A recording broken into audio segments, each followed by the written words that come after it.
بسم اللہ الرحمن الرحیم۔ سنت مؤکدہ اور غیر مؤکدہ کی ادائیگی کا طریقہ کار تقریباً ایک ہی جیسا ہے، کوئی خاص فرق نہیں ہے دونوں میں۔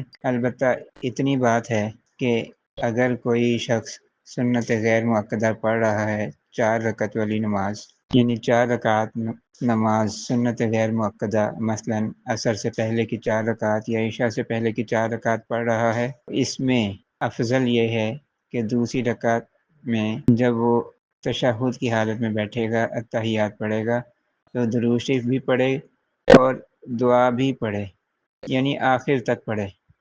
اس کے بعد تیسری رکعت کے لیے کھڑا ہو، اور جب تیسری رکعت کے لیے کھڑا ہو تو ثنا بھی پڑھے گا، سبحانک اللہم و بحمدک، یہ اور تعوذ اور تسمیہ یعنی اعوذ باللہ من الشیطان الرجیم بسم اللہ الرحمن الرحیم بھی پڑھے گا، اور آگے ظاہر ہے کہ سورت بھی پڑھے گا، سورہ فاتحہ اور سورت بھی پڑھے گا۔ یہ تیسری اور چوتھی رکعت کی بات ہو رہی ہے۔ تو اس طریقے سے یہ اپنی 4 رکعت والی نماز مکمل کرے گا۔ باقی طریقہ کار وہی ہے جو عام نمازوں میں ہوتا ہے۔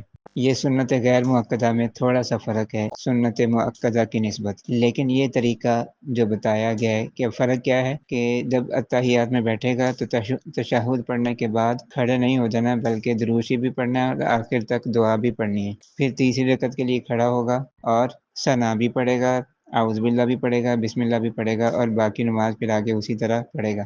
یہاں یہ بات ذہن میں رہے کہ یہ طریقہ افضل ہے، کوئی لازم اور ضروری نہیں ہے۔ لہذا اگر کوئی شخص سنت غیر مؤکدہ بھی اسی طرح پڑھ لے جیسے سنت مؤکدہ پڑھی جاتی ہے، تو نماز میں کوئی فرق نہیں آئے گا، نماز بہرحال اس کی درست ہو جائے گی اور نماز صحیح ہوگی۔ بس اتنا ہے کہ وہ طریقہ جو سنت غیر مؤکدہ کا ابھی آپ کو بتایا گیا وہ افضل ہے، اولیٰ ہے، بہتر ہے، پسندیدہ ہے۔ نہ بھی اس طریقے سے پڑھیں تب بھی کوئی حرج نہیں ہے، نماز بہرحال ہو جائے گی۔